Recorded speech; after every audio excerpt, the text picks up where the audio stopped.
The questionnaire that you all have, if you all could fill it out, we'll discuss it at the end. Do I do it now? Sure. Yeah. Stop busy working at home.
single definition for it.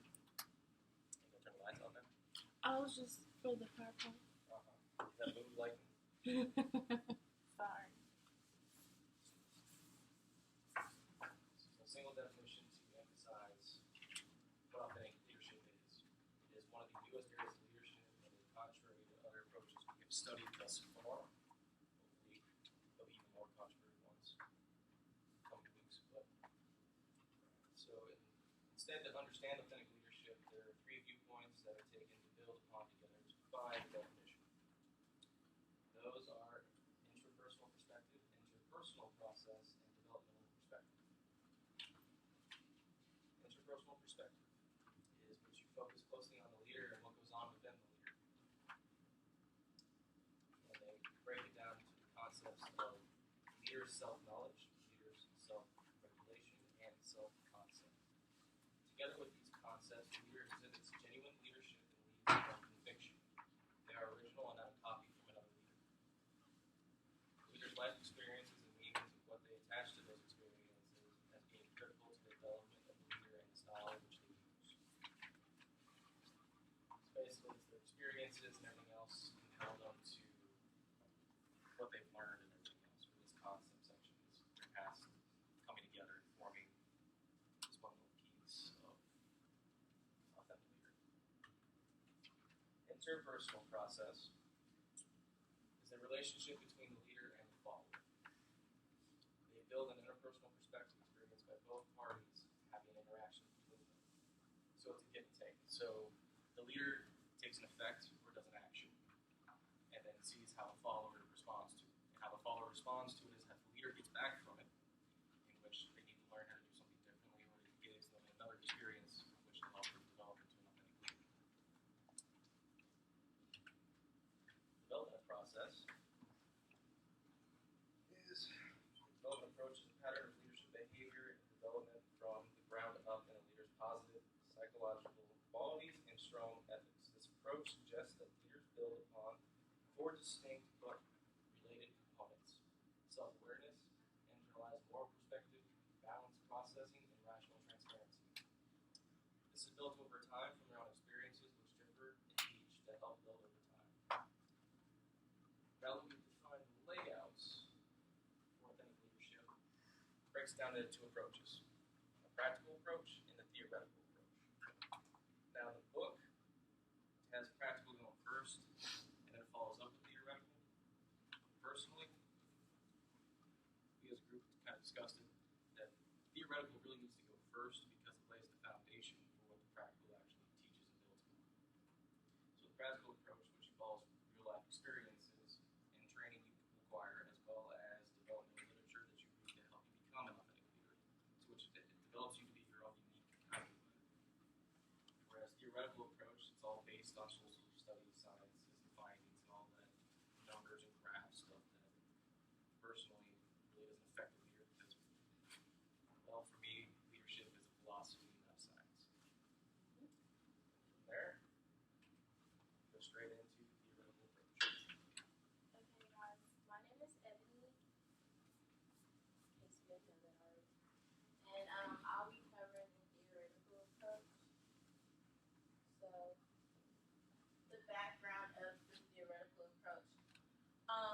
Luthens and Avolio were the first to kind of publish an article about authentic leadership, and that kind of got the ball rolling on research about authentic leadership. Because, like we said earlier, it's kind of one of the newest areas of research in terms of leadership. The next catalyst for authentic leadership was the Leadership Summit at University of Nebraska, where from that summit, there were two articles that were published that like pretty much focused on authentic leadership, and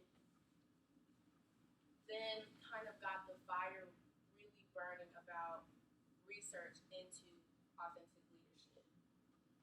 Researchers also felt the need to continue the work of Bass in 1990 and Bass and Steinmeier in 1999 on authentic transformational leadership. So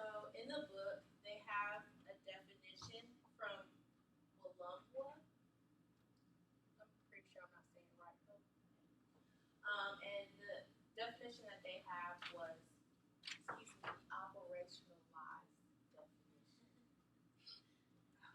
A pattern of leader behavior that draws upon and promotes both positive psychological capacities and a positive ethical climate to foster greater self-awareness and internalize moral perspective, balanced processing of information, and relational transparency on part of leaders working with followers, fostering positive self-development. Y'all might want to write that down, just in case it's on the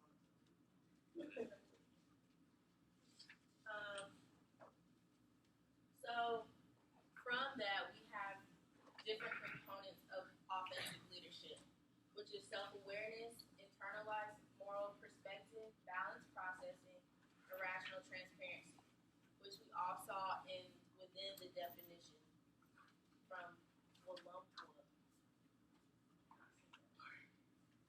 So self-awareness is pretty much, knowing your personal biases and just knowing where your lines are and how you interact with others. So you can, if it's a negative personal insight, then you can counteract that or kind of, I guess not overcompensate, but compensate for it.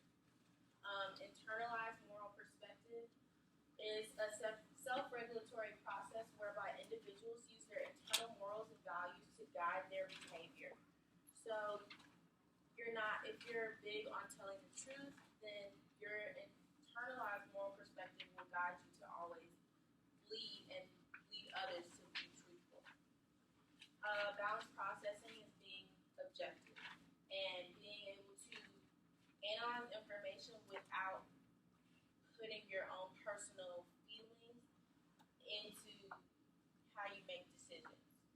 And then rational transparency is just being open and honest and always presenting your true self, because if you're like putting on a front for somebody or for your followers, they're never gonna be like, you're just complete opposite of authenticity. So authentic leadership. Okay, the factors that influence authentic leadership are, of course, the positive psychological capacities, which include confidence, hope, optimism, and resilience, moral reasoning, and critical life events. These are kind of the three things that the book feels kind of influence how people become authentic leaders and how authentic can be. So first of all, positive psychological capacities. The 4 key positive attributes are confidence, hope, optimism, and resilience. They're kind of self-explanatory. There aren't any operationalized definitions for these. I like that word. First, positive attributes kind of predispose or enhance a leader's capacity to develop the components of authentic leadership that we just went over before. They're both trait and state-like because they describe a fixed part of someone's personality that's kind of been there throughout their life. And they're state-like because some of the areas you can develop with training or just, learning in life itself. Moral reasoning, the capacity to make ethical decisions about issues of right or wrong and good or bad. Lifelong process, it takes a lifelong process to develop moral reasoning because you're constantly learning and testing your internal moral compass. So because of that, moral reasoning does take, it's a lifelong process to develop. Along with that, it also allows one to make decisions that transcend personal differences and align individuals towards a common goal. So it's also just went over this, balanced processing. So with the balanced processing, did y'all's laptop stop recording? Because I know that was for yours. The green light's still on, so it's fine. I just green didn't know light? because I didn't want you to have to repeat yourself. Oh, we're not repeating. We're just keep going. This is technical failure. Keep going.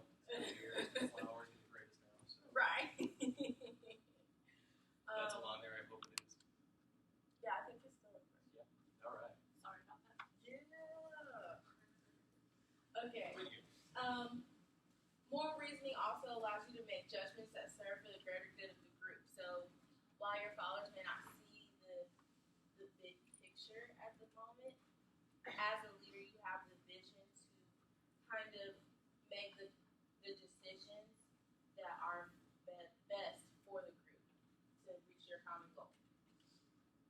Critical life events are pretty much like major events that happen in your life that kind of shape how you view things. These events act as catalysts for change. Shamir and argue that authentic leadership relies heavily on the insights people attach to their life experiences. And understanding your own life experiences, leaders will become more authentic. So just think about that. We'll talk about it later. And for examples of these critical life events, I had Howard Schultz, who's the founder of Starbucks. If you read this chapter, let me know. Okay. Well, Howard Schultz is the founder of Starbucks, and as a child, his father was a truck delivery man, and his father fell and couldn't work because he didn't have insurance. So that was a critical life event for Howard Schultz. Now, for his employees that work at minimum 20 hours a week, they get comprehensive health care because of him going through that critical life event in his childhood. See what I'm saying? Ruby Bridges. I feel like y'all kind of know her story, but if not, Ruby Bridges was one of the first few Black kids to attend or integrate a white school, and that in itself is awesome to leadership, I believe. But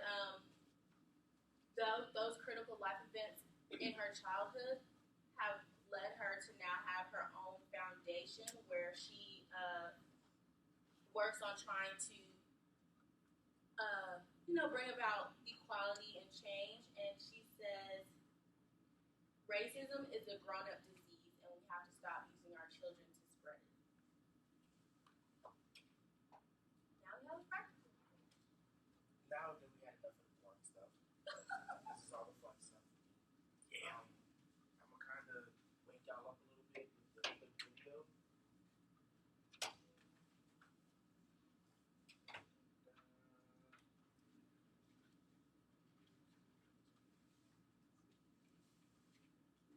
Sorry, I didn't have this pulled up earlier.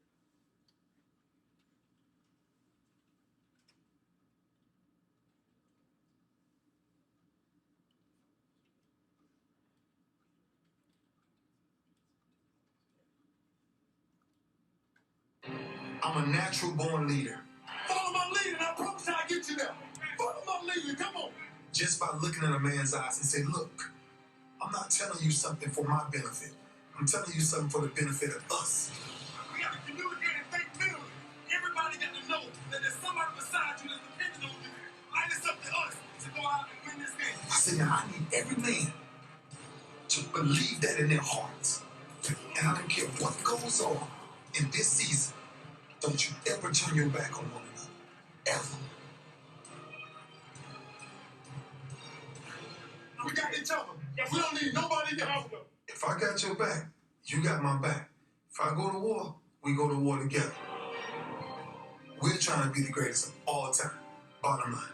And that's what they put before us. Let's go get it.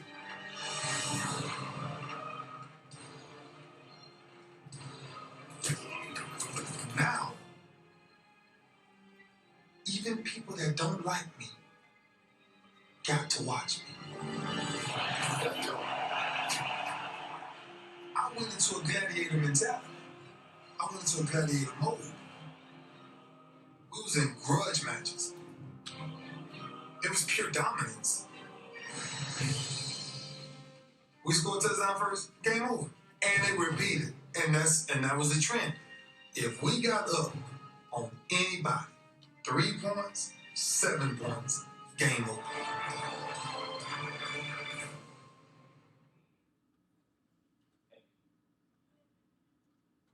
Alright, now, I'm doing practical.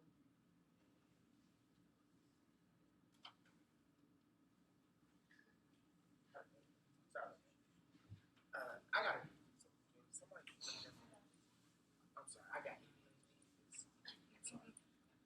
So I'm doing practical approach, and basically, it's kind of obvious because we all, in our own way, have our own authentic leadership within us. Whether you don't have to have a top management job or a low management job or anything like that. You can be in a small group, and if your passion for what you're doing is something that you like, then you're going to be a great authentic leader for doing it. It's kind of a task relationship type thing, except with this, the task is based off the relationship that you make with other people, with your followers. Slide, please. And basically, the book characterizes 5 basic leaderships as understanding a leader understands their purpose, they have strong values, establishes trust relationships with others, demonstrates self-discipline, are passionate about their mission.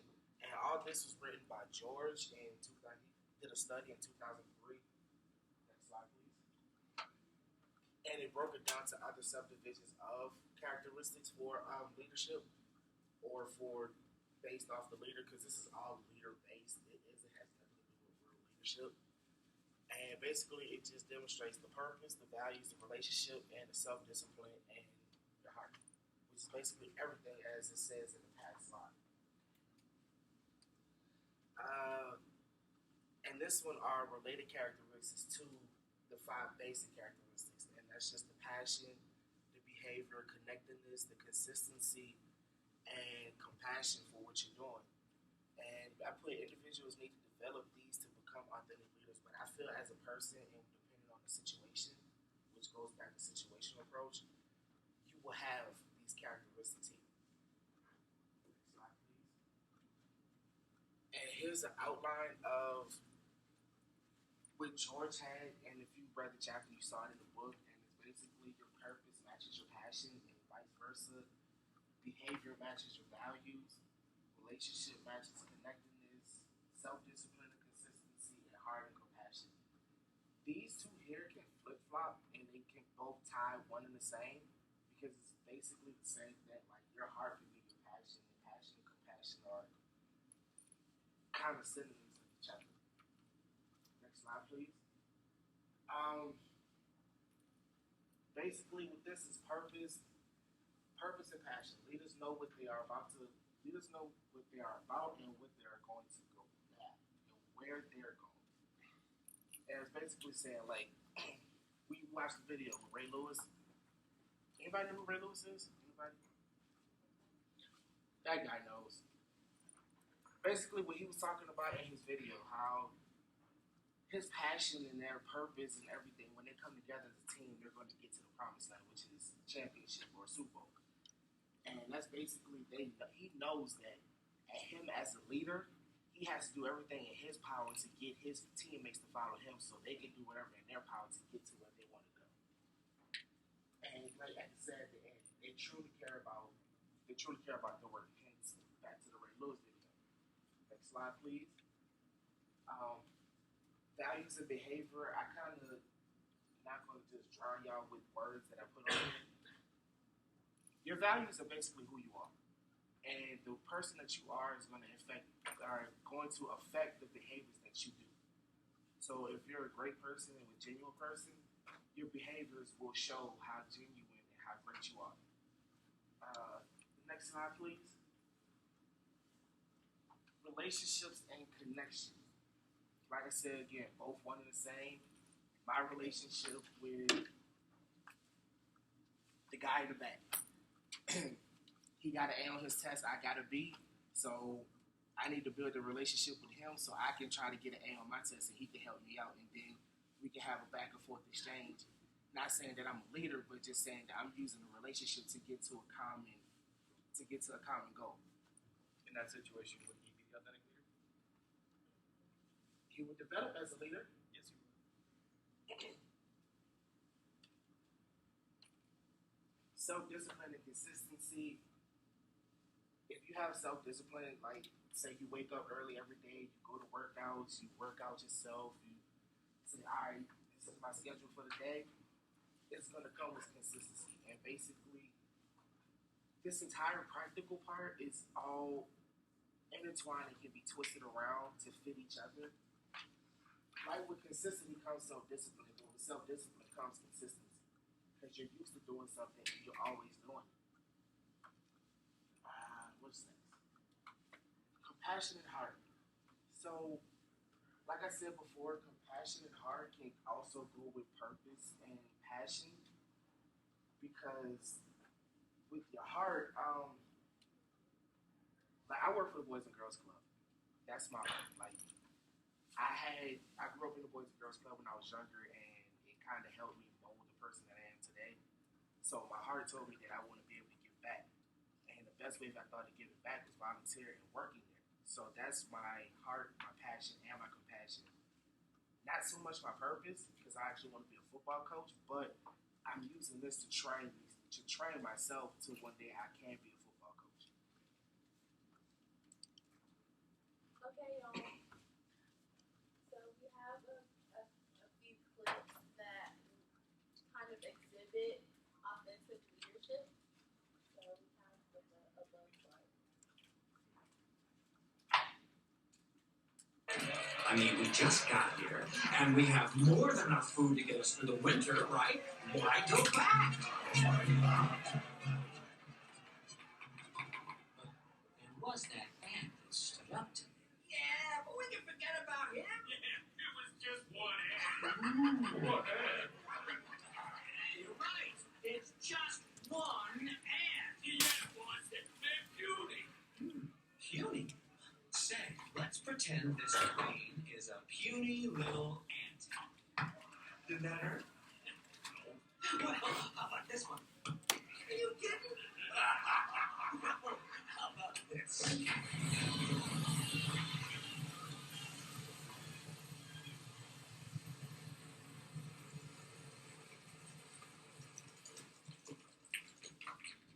You let one ant stand up to us, then they all might stand up. Those puny little ants outnumber us 100 to 1. And if they ever figure that out, there goes our way of life. It's not about food. It's about keeping those ants in line. All you ants, ideas are very dangerous things. You are mindless, soil-shopping losers. Put on this earth to serve us. You're wrong, Hopper.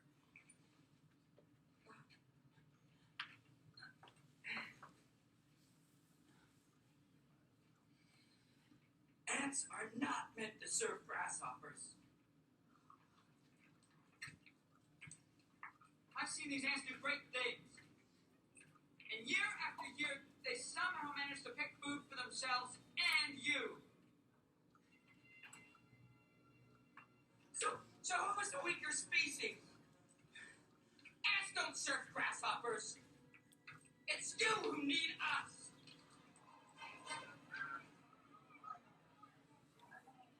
We're a lot stronger than you say we are. And you know it, don't you?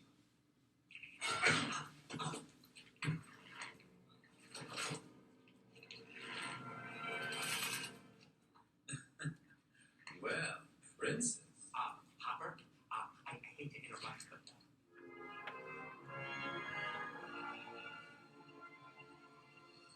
You ants stay back!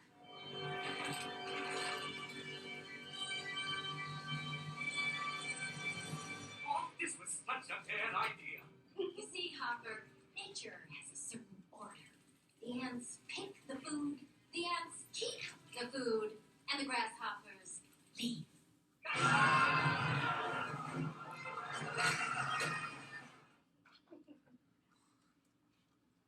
So, does anybody have any comments as to how they believe authentic leadership was exhibited in the clip? Come on now, raise your hand. Anybody? I don't remember his name, but it took a lot within himself to be able to stand up to that. Like, it was, I mean, he had an army behind him, obviously, but it was it took the leader within him to think that he could really make a difference. And that's because those were his values, and that's what he felt was morally right.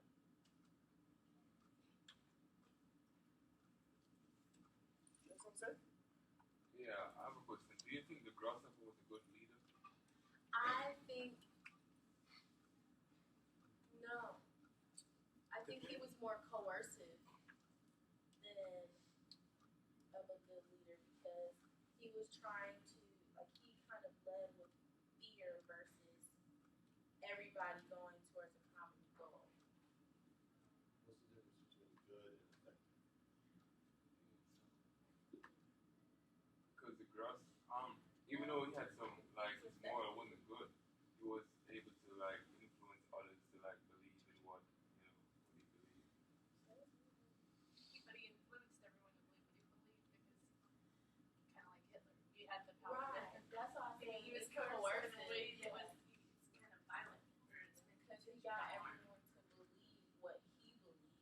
Because I don't really think or believe that all of the grasshoppers originally felt like, oh, all these ants need to feed us. You know? So he kind of coerced the same way Hitler, coerced other people to believe what he believed. Granted, he probably wasn't that. He was, but in terms of everyone having the same goal and him leading them towards it, it's not like everybody already had the same mindset or goal and was like, and he was like, okay, he emerged or anything and became that leader. He just, yeah, go ahead.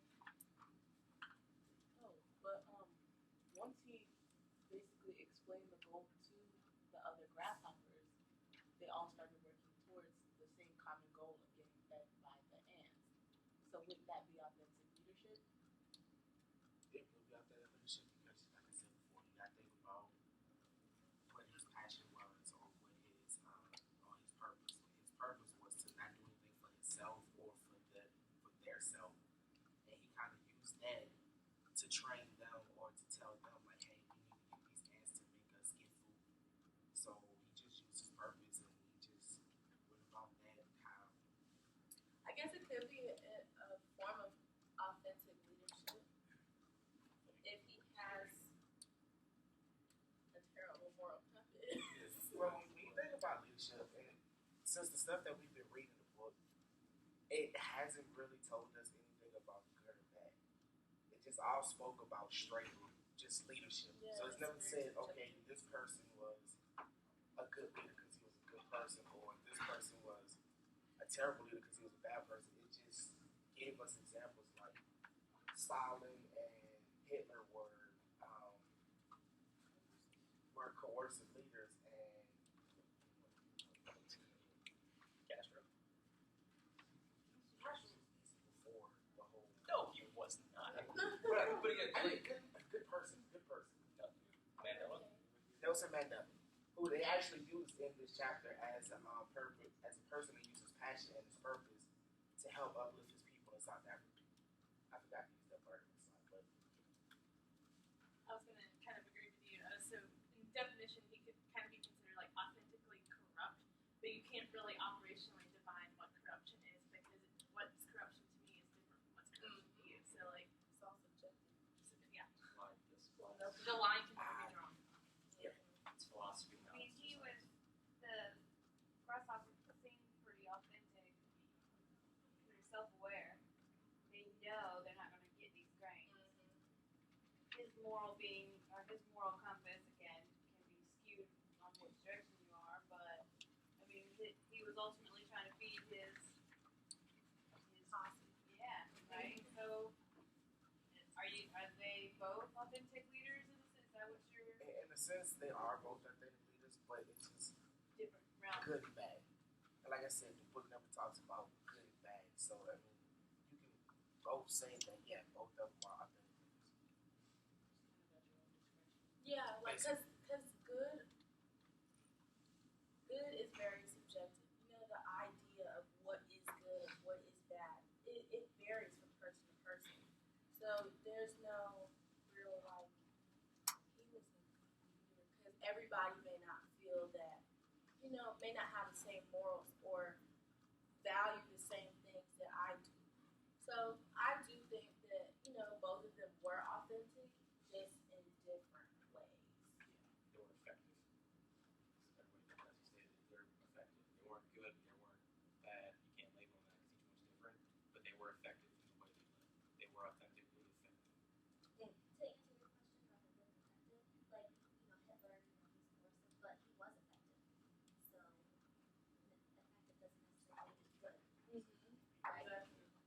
usually when we ask the question or we think the question, were they a good leader, we automatically assume not just by good effective, but good as in intention and morality. And so when we tie the two together, that's where it becomes the debate. That's where it becomes, how do we decide? Because really, who says what's right or wrong? So we have to pull back from the morality of it, which is what the book does consistently. We pull back from the morality and just look at the process. And so if you're saying, is he a good leader in the process? Well, yes, he was an effective leader because he got all the other grasshoppers to do what he wanted to do. Good morally, that's the harder topic. Now we have a clip from the movie Invictus about Nelson Mandela and the Invictus is not rugby team. It is. I'm sorry. I haven't seen it, so I don't even like. It's a great poem, by the way. So this is, kind of like two authentic leaders coming together and just, for lack of a better term, chopping it up.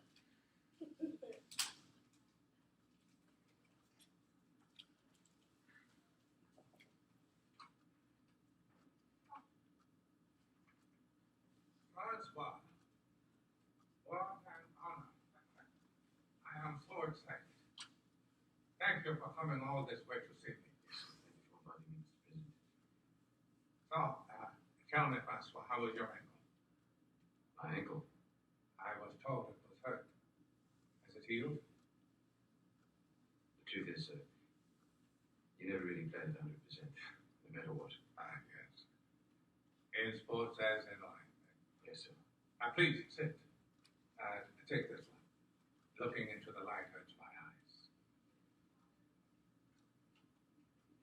This is bliss. You are a shining light in my day. Yes, sir. This is Francois Pinard, captain of the Springboks. Oh, my goodness, my friend. Oh, no, my goodness. Shall I pause? No, I would prefer to do it myself. Thank you very much, Mrs. Bliss. How do you like your tea, Francois? Just milk, please. The English have given us many things, including rugby. But afternoon tea, that is the greatest. Here we are. Thank you, sir. You have a very difficult job. I did. I have a trading business. Captain of the Springboks. A very difficult job. Well, not compared to yours, Mr. President. Well, no one is trying to tear my head off while I'm doing mine. Yes, sir. Tell me, Francois, what is your philosophy on leadership?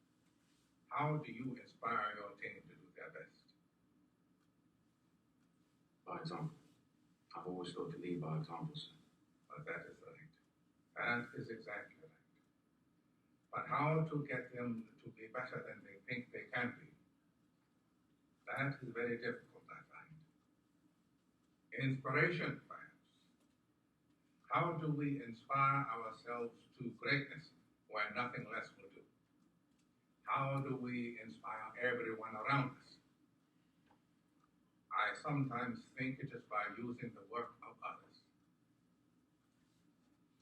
On Robben Island, when things got very bad, I found inspiration in a poem. A poem? A Victorian poem. Just words, but they helped me to stand when all I wanted to do was to lie down.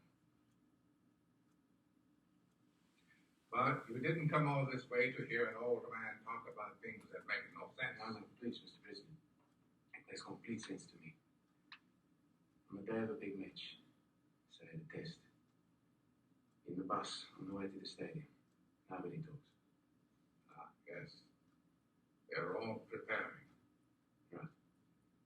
But when I think we're ready, I have the bus driver put on a song. Something I've chosen. One we all know. and we listen to the words together. It helps. I remember when I was invited to the 1992 Olympics in Barcelona. Everybody in the stadium greeted me with a song. At the time, the future, our future, seemed very bleak. But to hear that song in the voices of people from all over our planet made me proud to be South African. It inspired me to come home and do better. It allowed me to expect more of myself. Can I ask, what was the song, sir? Well, it was in Posisikilele, Africa. A very inspiring song. We need inspiration in this world. Because in order to build our nation, we must all exceed our own expectations.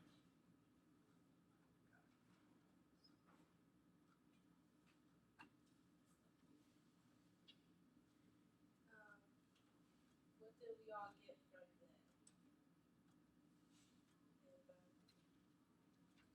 Did he use ethics and morals to be effective in his relationship with people he's leading?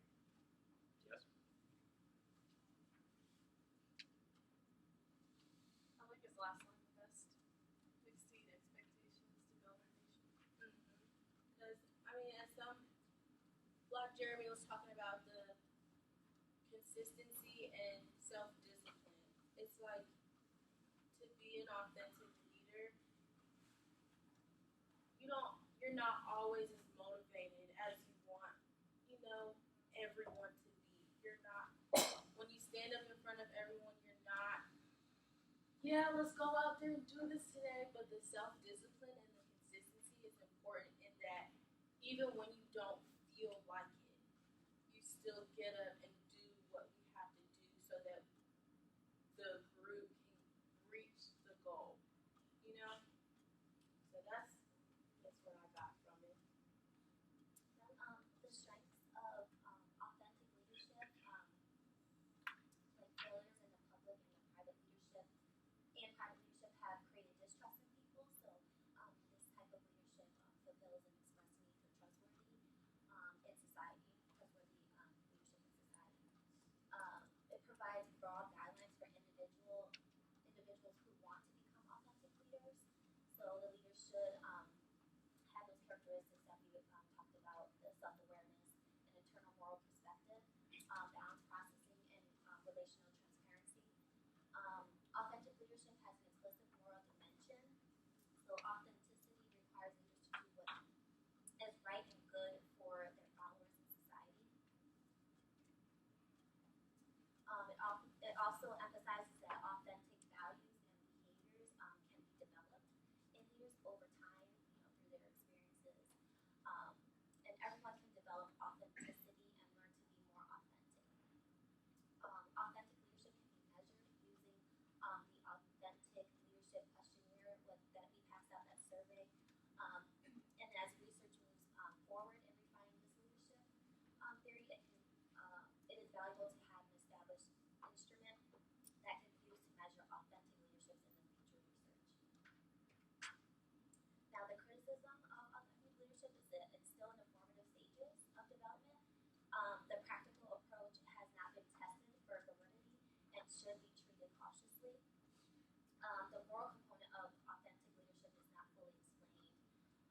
It does not offer thorough answers to questions such as how are leaders' values related to a leader's self-awareness, or what is the path or underlying process through which moral values affect other components of authentic leadership. Also, researchers have questioned whether positive psychological capacities should be included as components of authentic leadership or authentic leaders. The psychological capacity has not been fully has not been clearly explained by researchers and needs further clarification. And it is not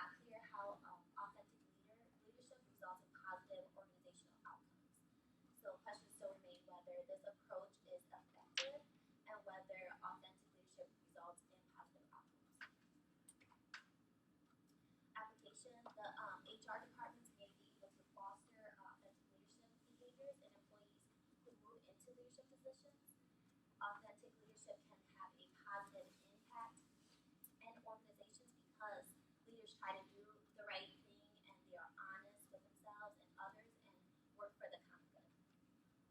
And it also may be relevant to many people who are interested in becoming leaders who are authentic. So to wrap it up, does anyone have any questions about authentic leadership or? I know this is going to sound bad, but would you say that Osama bin Laden is an authentic leader? Yes. Why? Because you got the If that was his belief, like if he did it based on based on his own, the qualities that we listed. He led based on those. So that in itself would kind of, in a way, define him as an authentic leader. But then again, we go back to the question of, from Mr. Flowers, of is a good leader the same thing as an effective leader? That But way. then it's morals. Okay. So when you say an effective leader, would George W. Bush be considered an effective leader? Yes. Why? He was given a difficult situation in which he used his own morals and values and self-knowledge to compile to rise to the occasion to meet the threat, to meet the situation. Now, a lot of people don't agree with the way he handled it. He was effective in the stance that under his watch we weren't attacked again. So, in that sense, yes, he was an effective leader. Was he a good or bad or a tyrant? That's up to you guys. What's specific people aside? What's the difference between an authentic leader and a different type of leader? An authentic one is a genuine one. It's not a copy. He sticks to his morals and his ethics to develop and for the greatness of his followers he's working for. He's not trying to copy someone else's leadership style. So I truly believe this and I'm doing this versus I'm the face. Yes. Say like with the grasshopper, you could say he is an authentic leader because he's following his morals and his ethics to help out the grasshoppers. At the same time, you could make the argument that he's not an authentic leader because he is copying Hitler if he knows who Hitler is. So But then again, it's also the newest area of leadership, so it hasn't been. There are gray areas in this area of work, gray areas in the whatever. There are gray areas in this field of leadership because of the it's like an infant. You don't, and it's your first child. You don't know exactly what to do with it, but from what we have so far, this is where we are. So there are gray areas that are in the process of being cleared up because of ongoing research into authentic leadership. Just like I was mentioning that the question is, does authentic leadership produce basically positive outcomes? So that's kind of So there's not any, like what we had talked there's no about, true scale. there's no There's no like outcome. true scale. That's why the definition for it is so kind of think of it as mixed. like that. What is it? Emerged Emergent and Assigned. assign. assign. Yeah. Like you can assign a face. Like let's say, I love sports, so I'm just use sports. I'm sorry. Tom Brady. Just go with it right now. Tom Brady, the face of the Patriots. But you can think of somebody that's an emergent leader on that team that was like when they won the Super Bowl. You can say Keith Lee emerged as a leader on that team, or Malcolm Smith, who caught the game when the interception in the Super Bowl, was an emergent leader. So emergent leaders are ideally Authentic. authentic leaders. I got you. That's how I Yeah. see it. Yeah. You kind of put an authentic leader and emergent leader kind of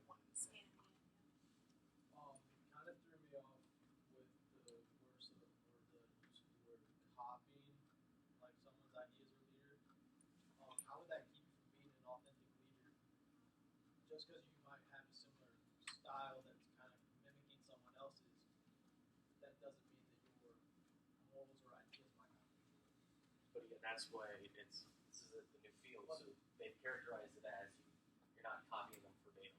You can mold them into your own, and that would then make you an authentic one. But if you're doing it verbatim, like say, what's a good politician to choose? Maybe Prince coming into rule or something like that. You might not agree with the king or something.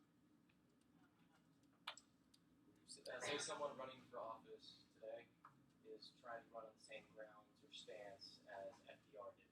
The same ground, and just trying to get to people as much as possible and running on the same thing of a new deal for New Edge kind of thing. That just running on the same, or being a leader in the same way does not make you authentic. But if you can mold it into your own way, then therefore you're not copying, you're enhancing, you're developing on your own. That's where it confuses me, is because how does that make you not authentic? You're authentic. Because if that's what you're really trying to accomplish, though, like even though it may be someone else already did something like that, if that's what you're trying to accomplish to get back to something that worked or was a good way or a good concept, how does that keep you from being authentic? Well, okay, when you're using someone same way, if you're using it step for step verbatim, then you're not authentic. But if you change little things here and there and you mold it to, say, the followers you're working with, or for the people, then you are merging But I as thought the authentic part of it had to do with how you felt. yes, and how your morals and your ethics come into it, as well as your self-knowledge and self-awareness. It's kind of a personal story, but if you remember, I was your orientation leader, and I did a crap ton of training on leadership before I went in it because they were like, "What kind of leader are you?" They evaluated me, and I came out as an authentic leader because I'm the same person you see sitting in this classroom that I was when I was in front of a group of people. And when I think authentic, I think somebody that's going to be the same person no matter what. Like, I'm the same person I was when I was giving my tours as I am sitting right here. Like, I would have like express the same morals, the values, my actions, everything would be the same. I wouldn't change what I did just to be in the situation. Okay, good question. Would you consider someone like Beyonce or Nicki Minaj an authentic leader because they bring to the table something that no one else has brought? I'm just asking. You know, I'll do it. I like Nicki. I've never.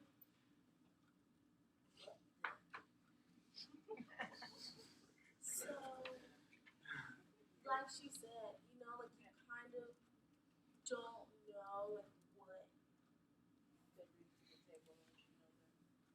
they're like behind closed doors. So that could all be a persona. Everybody. Beyonce has this thing of whenever she comes out, everybody just automatically says she slays. Or she gives off this persona that every time she's on stage she is slaying. So does Nicki. That I'm a bad. So but behind closed doors, she could possibly not honestly feel that way or not be that way. She could. Every time you see them, they're out in heels. At home, they could be wearing sneakers and sweatpants, looking busted, disgusting, crusty. Sorry, I talk a lot. Would you say that's the problem with our media? Is nothing that we see is authentic. We follow it, but in all reality, we're hearing a one-sided story at all point in time. It's not a problem with that. It's a problem with us. We use outside sources to see and use them as leaders instead of using ourselves as leaders. Like, as young kids, we use athletes and rappers and singers and politicians and stuff like that to lead us instead of us saying, hey, we're going to make a change for ourselves and for our own community, so we use other people. And that's kind of the gray area now. It's just, like she said, we're using Nicki Minaj and Beyonce. Like, when have you ever seen Beyonce do anything actually at the Super Bowl? Like, that could have been a spare moment type thing where she was just like, all right, cool, Black Lives Matter. Now we're going to use this as a platform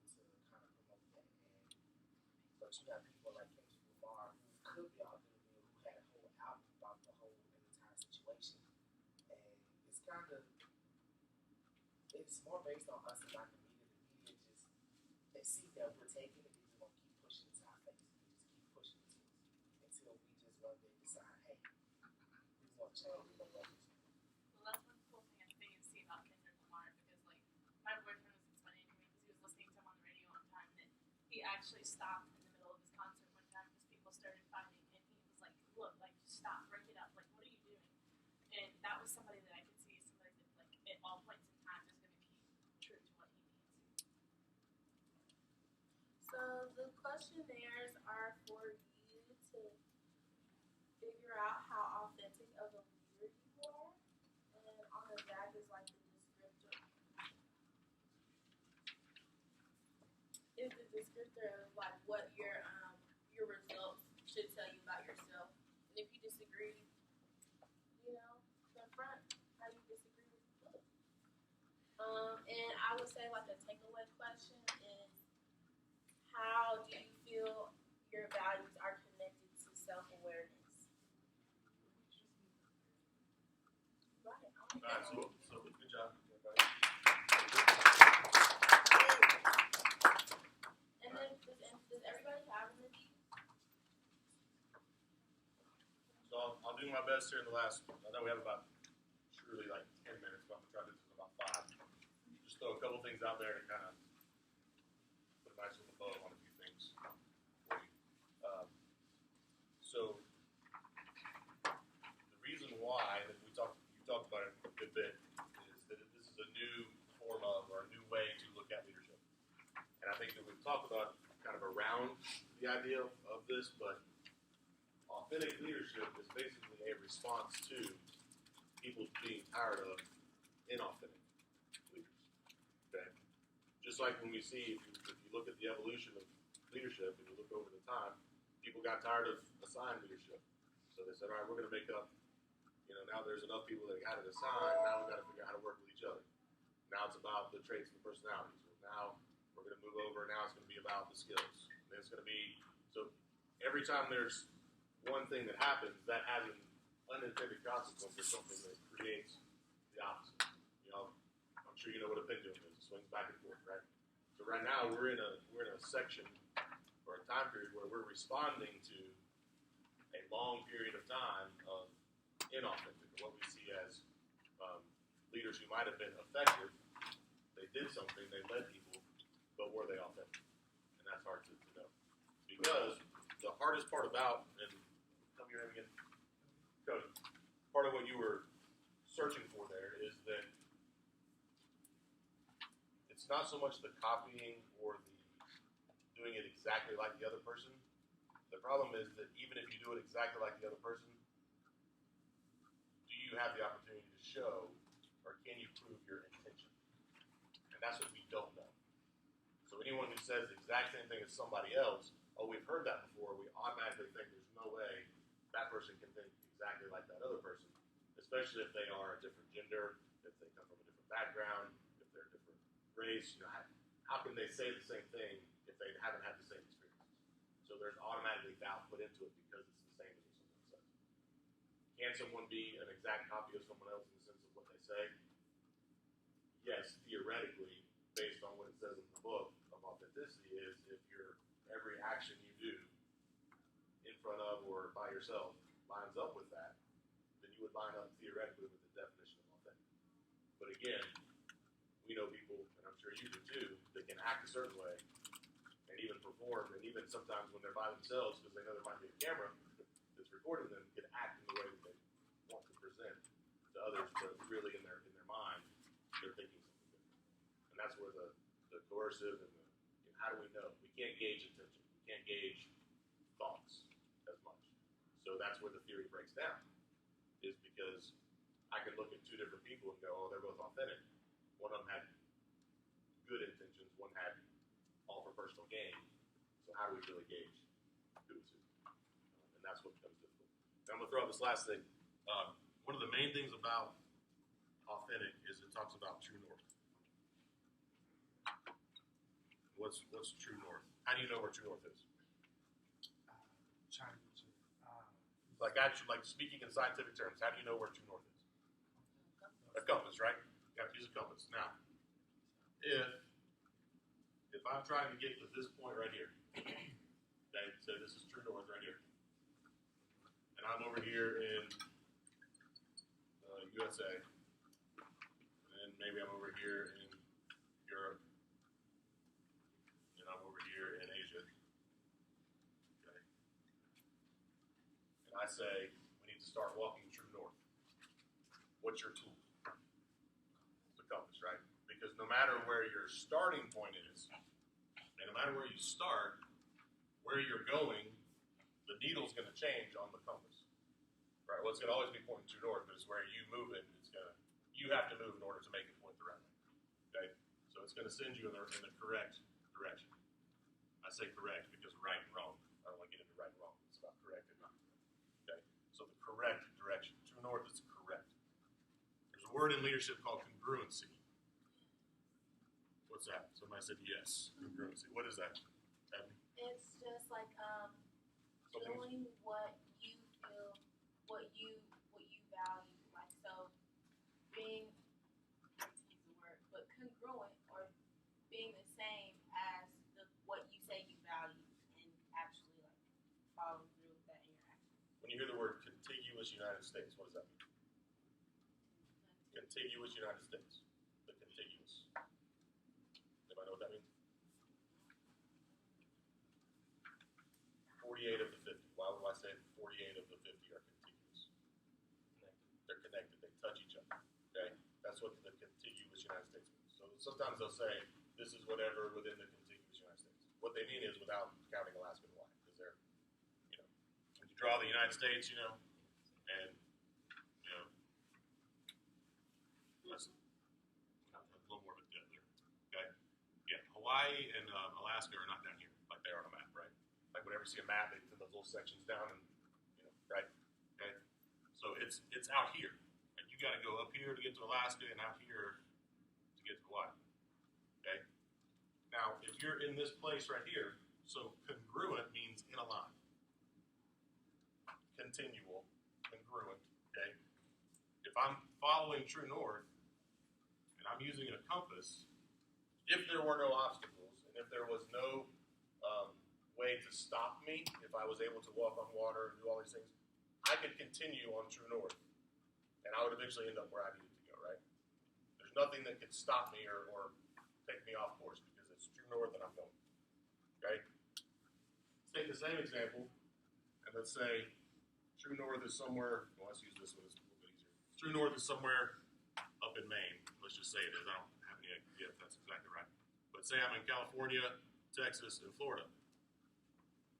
And I say, head true north, but I don't give you a compass, I give you a map or a GPS system. And you can only drive in your car, because here we're all in the United States, right? So what's that path going to look like for each person? This is true north, straight line. Now we've got GPS, what's it going to look like? Why does it look like that?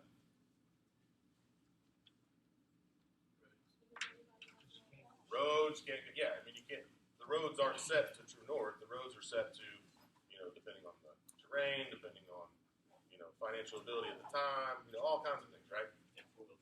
It depends, right? That would kind of do this, right? Right? It depends.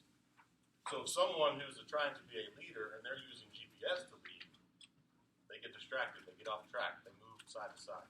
It's not consistent or the same. So someone who's authentic is using a compass and working true north. Okay? Everything they do is in line with what they're saying their values are. Right? But if your value, if I say I'm this, and I have an action that goes out here, and then the next one goes over here, it's going to be really hard to sell yourself or to show authenticity, because you ever heard the term, that person's all over the map? That's exactly what it means. They're all over the map. They're using GPS, and they're like this. Sometimes, the quickest way to get somewhere would be, through the trees to the other neighborhood. But the street to get there, you got to go out your neighborhood, down the street, in another neighborhood, back into the cul-de-sac right there. Right? those are the people that you see as inauthentic. So when you're looking, why it's new is because we're tired of this, and people we're watching this happen. That's what we're tired of. So now people, even if they're not wanting to be a leader or not wanting to be an influence, not wanting to be a role model, but they are congruent, we put them up there. Just like you said, like it's not the media's fault. Media just gives information. We're the ones that decide what to do with it. If we actually all said we're not going to consume what you're giving us, they'd stop. Or they'd change it to something else that we would consume. Right? So until we decide that we're not going to either reward or idolize or give power to those who are incongruent, right? Then this person's still going to have influence and have ability as a leader, whether they want it or not, just because they're the anti of what seems to be the establishment. Look at, and I won't throw this to a totally political idea, but this is Donald Trump. That's why he's popular. He says what he wants. He's not controlled by anybody else's money.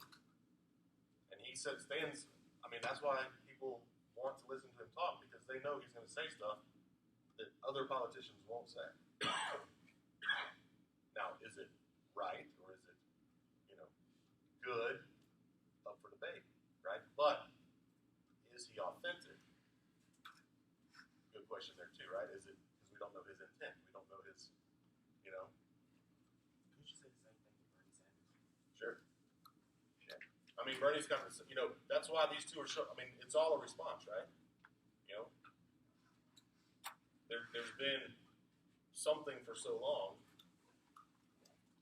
Now there's a new group, a new generation of skeptical millennials and Gen Y and Gen Z and all those who don't trust the government, don't trust what they're doing, don't trust where their money's going, opting out of Social Security. Social Security isn't falling apart because of the baby boomers getting all the money. It's falling apart because nobody else is putting it in, because they're not buying into the system. So there's all kinds of stuff out there that what you're dealing with right now, and what the world and what we're dealing with as the older generation, has to do with the fact that it's a response to what we've seen and what we're doing. So that's why this is new. It's in its infancy, because congruency as a leadership principle is new. Right? It's a new thing. People who are congruent, just as people who are who they say they are, all of a sudden have influence because that's fresh and new and different than what we've been seeing. So, anything else? Any other questions on it? Or anything I said that you disagree with? That's kind of why I hate talking last, because I don't want y'all to feel like I wrap it up and then y'all can't disagree, because that's not true. So y'all can say all the, yeah. So would you say that authentic leadership misses the fact that personality and intentions are dynamic? They change according to maybe situation or times. Yeah. So is anyone ever really true north? Because they change throughout their lives, according to what happens. So. Yeah. Well, that's part of where it falls apart again. Also, because I can say I'm true north. Right. I'm congruent. I'm doing exactly what I say that I believe in and follow. But I'm only half of the equation of reality. Who do I depend on to put? Yeah, I have to depend on someone else's opinion. Just because I say I'm congruent. Somebody else who's known me for 20 years might say, nope. I remember in second grade when you whatever, and just that one thing would say, no, you're not. But that's again where it falls apart. Because without intention or without knowing the true reason why, or being able to say, I can't objectively say something about myself. I have to rely on what it is that you think about me too. And because those two have to meet, so those who are the most congruent get that congruency. Right? But kind of lesser of two evils, like the most get it. Right? Easy to spot the ones that aren't. Easy to spot those. Yeah. See, my whole point is that you're trying to go with this true compass north thing, but you really don't know what route they want to go from the political speaking until they actually get to where they wanted you to put them, and then they choose a path to go. Sure. Another reason why it falls apart, because since it's in motion and congruency is aligned, it's hard to say congruent now, because in 10 minutes you might change your mind and do something different. So it's got a congruency with an asterisk. Kind of like the guys who got in the Hall of Fame. It's like an asterisk on the Hall of Fame. So we proved that they did the drugs, and we can't send anything. Take them again. Yeah, exactly.